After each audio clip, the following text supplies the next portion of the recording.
In this eye-opening episode with Shannon Russell, we discover how this former TV producer for MTV transformed her career to become a business coach, helping women transition from employee to entrepreneur. Shannon shares how, despite living her childhood dream in television for 16 years, working celebrity red carpets and producing shows like MTV Spring Break, everything changed when she became a mother of two. The constant travel, the missed birthdays, and sacrifice became too much. What makes Shannon's story so powerful is her realization. I'm going to produce my own life. I've done it for multi-million-dollar shows. I can figure out how to do it for my own life. Our conversation explores why women often stay stuck in careers that no longer serves them, how worthiness plays a critical role in making changes, and how Shannon's straightforward advice for those feeling ready but uncertain about their second act. For anyone questioning if they should remain in a situation that feels misaligned with their true desire, this conversation offers practical wisdom from someone who successfully navigated that exact journey and now helps you do the same.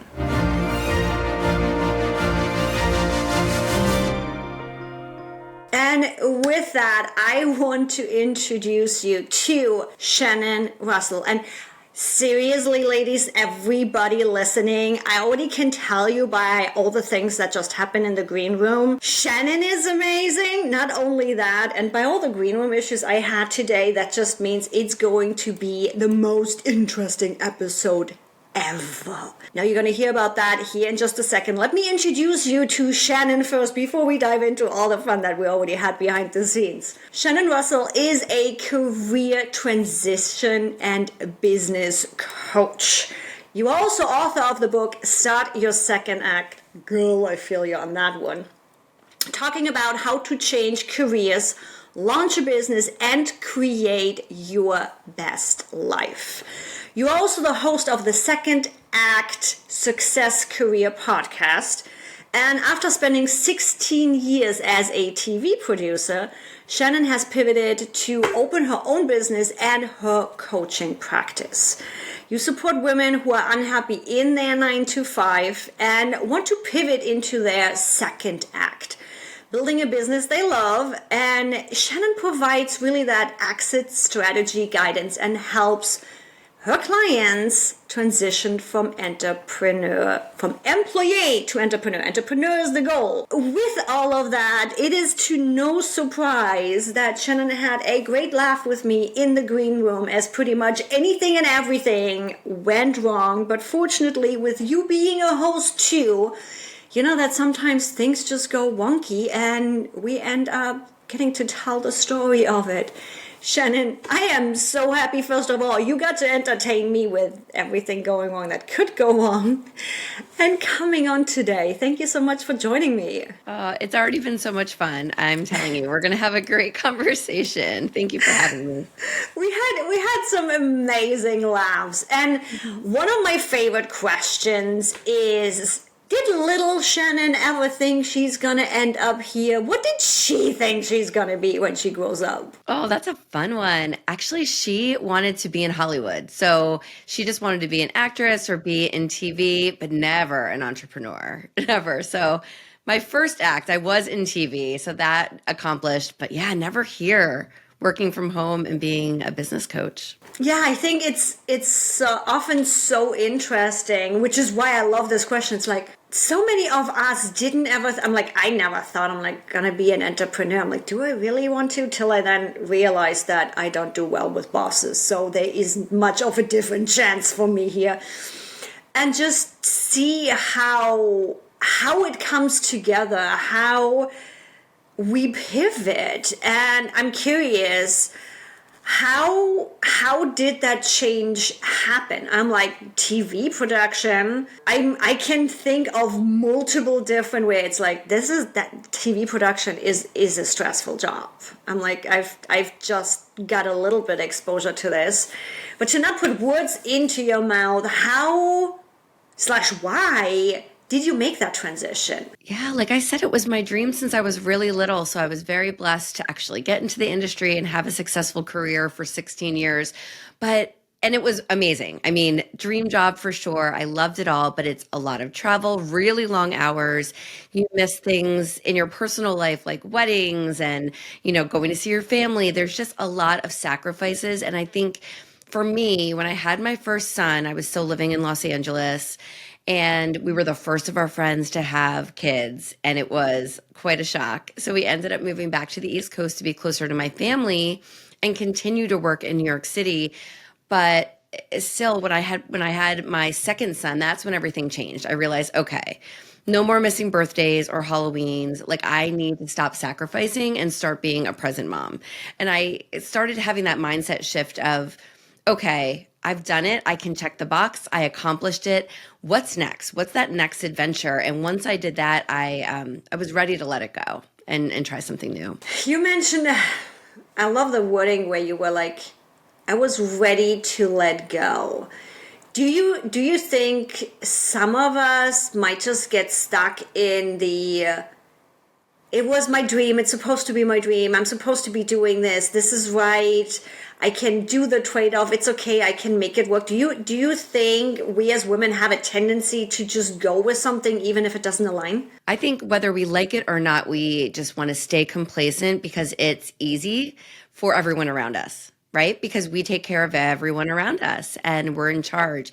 And so, yeah, absolutely. I think staying stuck because it's the easier route and it's more comfortable is what keeps a lot of us in the same place, even if we're unhappy. And I think part of this, and here comes our green woman. We were talking about me feeling stuck in San Diego, and by the time I finally made a decision, it only took 2.5 weeks to pretty much pack everything up and get out of there. I think that's where I'm personally also a little bit different, and I see you being different because you made the same decision. It's kind of like human nature of staying where it's comfortable, and comfortable is what we know. Oh, yeah. What's your take on that? Yeah. But I think when we have a chance to sit and talk to ourselves, and I'm sure you experienced that even in San Diego, of saying, wait a second, am I happy? Is everything okay right now? Am I where I want to be? And when we have that conversation and we realize that we're not, it's okay to say, well, what else is there? And explore that. Whether or not you ever make that change, at least allow yourself to explore what else you could do. Because there can be a lot of joy on the other side of that fear if you're willing to push through, right? How do you bring all of that perception and experience into your business nowadays? You know what? I think because there was a year when I left television before I opened my first business, which was a franchise business. And I was doing lots of the wrong missteps, I say. Learning lessons now looking back, but I was getting the 9-to-5 job because I thought that would be stable. I was going for a master's degree because why not be a teacher? That's a stable career. Stuff that just didn't feel right, but I was trying to make it fit. And I think I take all of that experience and really say, like, okay, I was able to not grieve my first act or my first career, but say, I accomplished that. I'm still the same person. Our career is not our identity. I'm going to take that experience and I'm going to see how I can make those skills and experience transition into something else. And because I was able to do it with that first business, I said, woo, I want to start another one. And now I'm going to help other women do it because I saw in friends and customers and everyone just felt like, well, I'm going to stay stuck. I'm going to wait until a perfect time. And I just wanted to say there is no perfect time. Like, just give yourself the credit you deserve and try. And I'm so bad for everybody that's just listening. I couldn't help but giggle here a second ago. If you're watching the video, you saw it, because it's like I'm guilty of it. I'm guilty of the, oh yeah, I'm happy when, oh yeah, I'm fulfilled when. Yep. I'm like, it's not how this goes, unfortunately. Where it's like, so yeah, it's like, another episode I just recorded comes to mind where it's like, I wish we could relay those lessons we've been through without the pain of getting there. And sometimes people just have to learn their own lessons and on their own time, and unfortunately can't learn from ours. However, fortunately, there's also a lot of people that do learn from our lessons. So tell me about that transition. I want to hear a little bit more about coming out of being TV producer. I'm like, I imagine the whole, not like the whole Golden Globe and Oscar and all the thing red carpet, but a lower version of it. I'm like, I was involved in the B movie scene and a little bit. So I'm like, that's a lot. There's a lot of traveling going on. There's a lot of peopling going on. There's a lot going on. And then you move into this franchise business and then moving into your own business. I'm assuming there was probably a Shannon version 1.0, 2.0, and 3.0 in there. A lot of lessons, a lot of mindset work and all the things going on. I would love to hear about that time. How did you change? Who was Shannon at that time? Yeah. So when I was in television, and I still like to say to people, I'm still a producer, right? I could produce tomorrow if Oprah called, right? We are still what we've done in the past. But yeah, I worked in reality. I worked at MTV most of my career. I worked in entertainment news. So I did do a lot of the red carpets and fun. So it was all that fun, that celebrity, that travel. I mean, stories for days that I could tell. And, you know, and it was before the Me Too movement. So you can just imagine how like some of the things are really crazy experiences, but really just an incredible time. But then, you know, you become a mom and you've got two little kids, and suddenly producing an MTV Spring Break in Cancun just seemed a little wrong or a little different. And so I started thinking, there's got to be, I want to figure out my next act, be present with the kids, and not be that 50 or 60-year-old on the beach doing spring breaks. Like, I wanted to make my change before someone else pushed me out the door. So I just started thinking about what else I could do. But I had my husband and my friends that were all in the industry and looked at me like I was crazy. So I had to say, like, no, guys, like, let me figure this out. I'm going to figure out what was next. And it took this one moment. I remember just sitting, I was at that 9-to-5 job that was super toxic and awful. And I was sitting in my car to get away during lunch, just crying and going, there's got to be more. Like, I cannot do this for 16 more years, you know, like, this is not. So it was then that I really was like, you know what, I'm going to produce my own life. Like, I've done it for multi-million-dollar shows. Let me figure out how to do it for my life. I'm like, oh my God. Yeah. I swear, if you guys are just listening to the podcast, you need to see my faces on video. Because it's like, yeah, my late husband was a producer, right? So I know what you are talking about physically. I've lived part of it. And the moment, if anybody listening and didn't see my face, the moment you said, I'm going to produce my life, I was like, holy fuck, I didn't even think about it like that. Because that's what you do. That's what manifesting is. You are producing the reality you want. And knowing you're worthy to do so, right? Giving yourself. Ooh, girl, you are with the mic drops today. Oh, sorry. Yeah, I know. Ooh, good one. Thanks. Yeah. It's true though, right? We don't give ourselves that permission. Oh, damn. Okay. Yeah, we're gonna have to pull some damn quotes out of this one. Holy cannoli! Did I mention she's gonna bring the fire? I told you guys. I'm literally sitting here with goosebumps right now because that's first of all what manifesting is about. You decide what you want and you produce it accordingly, and fuck yeah, we are worth it. Now, here's my question. Here's my question. Keep them coming. Shannon might hate me after this question. Ooh. Did you always think and feel like you deserve it? Yes. Is that bad? Good. No, it's not. It's not. I celebrate everybody that had this assurance. I'm somebody that had to do a lot to get to the point of getting that feeling. So, girl, we are not feeling guilty about this. Oh, hell no. We celebrate this because it's all my parents. My parents have always been the people that are like, you can do it. And I was the black sheep of the family, the first to go to college, the first to leave my hometown and do all these crazy quote unquote things. And so I feel like they instilled that in me. And I just said, well, all right, like I think I've always had that. I just feel like the glass is always half full and anybody can do what they want to do. I just have this very probably annoying optimistic side to a lot of people. Hell no. Girl, I'm optimistic to a fault at times, let's be honest. We can take that over the edge.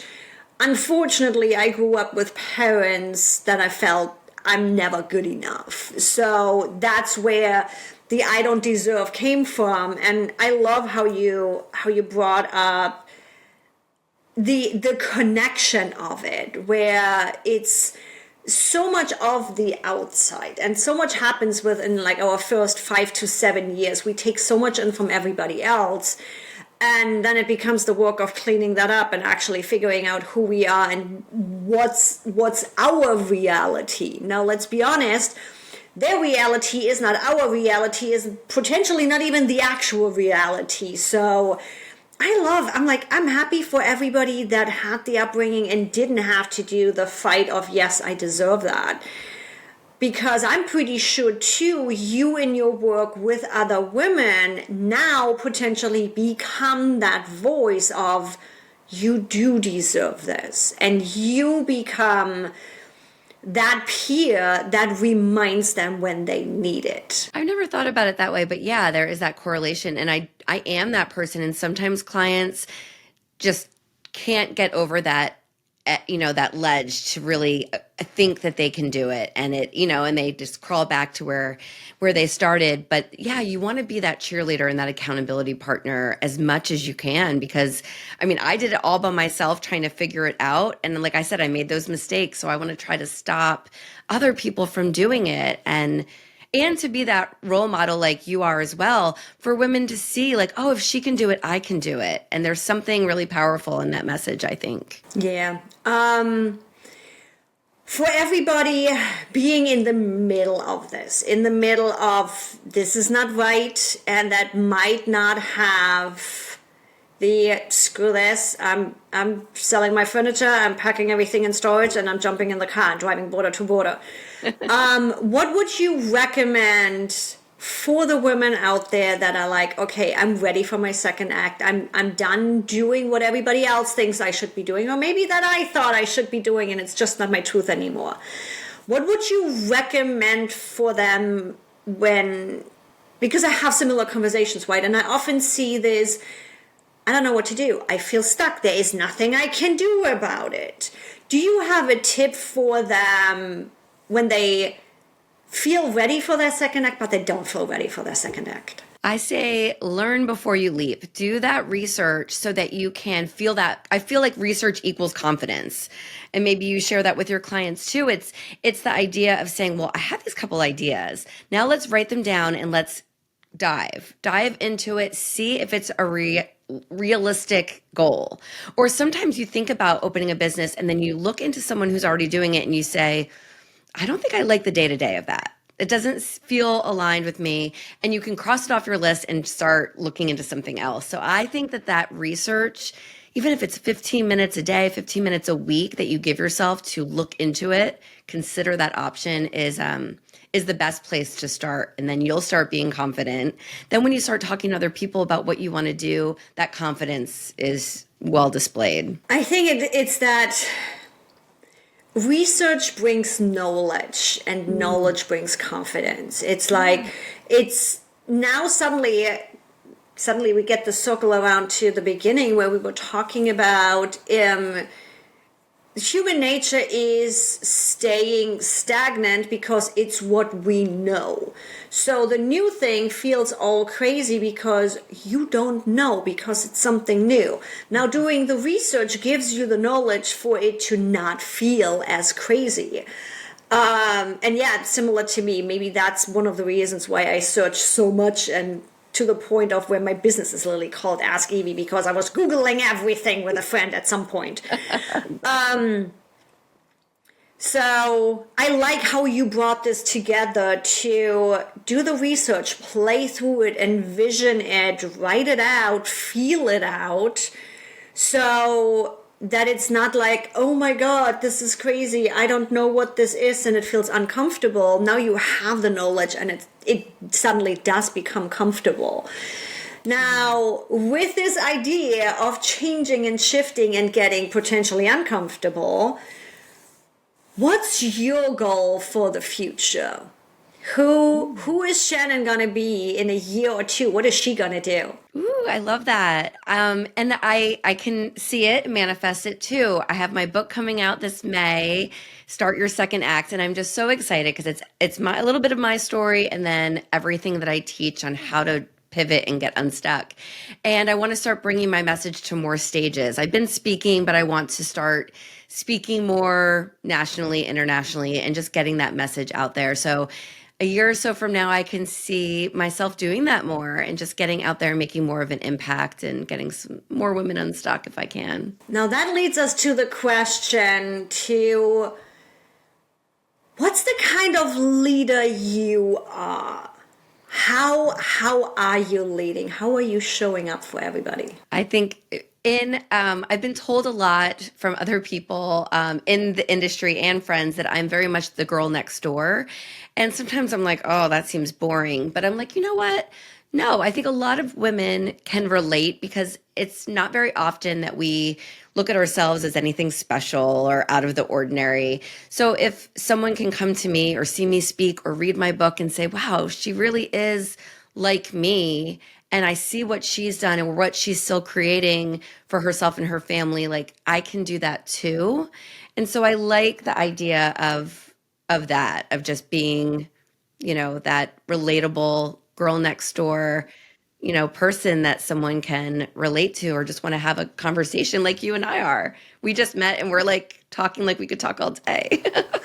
And that's kind of the picture I had when you said the girl next door. The first thing that came to my mind, it's like, with social media and a lot of public facing, oh God, especially the last few years, paying dearly for the lessons that, and we know it.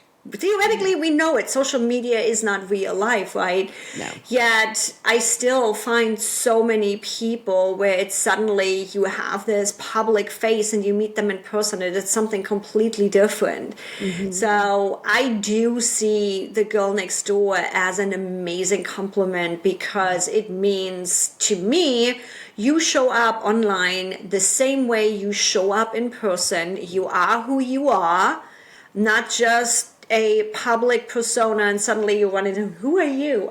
What? Yeah. No. And just being relatable and living by example, rather than do as I say, not as I do, which we've seen way too much over the last couple of years. So I'm happy that the initial reaction of kind of went away, because I do think it's a really, really great compliment. Now, for everybody wanting to find out more for you, for everybody maybe ready for their second act and taking action on this, where can people find you? And do you have a wait list for the book? Ooh, yes. Thank you for asking. The book is Start Your Second Act. So you can go to startyoursecond.com and you can get on the wait list. The pre-sale should be open in just a week or so. Or should I say that? Which means, guys, everybody listening, by the time the week or so, we'll have the link in the comment section. You'll have it. Perfect. Everybody knows we're recording, so this is perfect timing. Wasn't even planned that way. Perfect timing. Perfect. Yeah, so that's a perfect way. I have a freebie there, a second act journal that you can download for free and just get your ideas down onto paper. I think that's the best way to start. I love it. And as always, you guys know all the links are in the description, easily for you to click on and go and grab all of those. Shannon, thanks so much for all the loves and all the damn mic drops. So thanks for joining me. And everybody, remember, hit that follow button, because Shannon is one of many amazing women on this podcast, and I don't want you to miss even one of them. Thanks, everybody.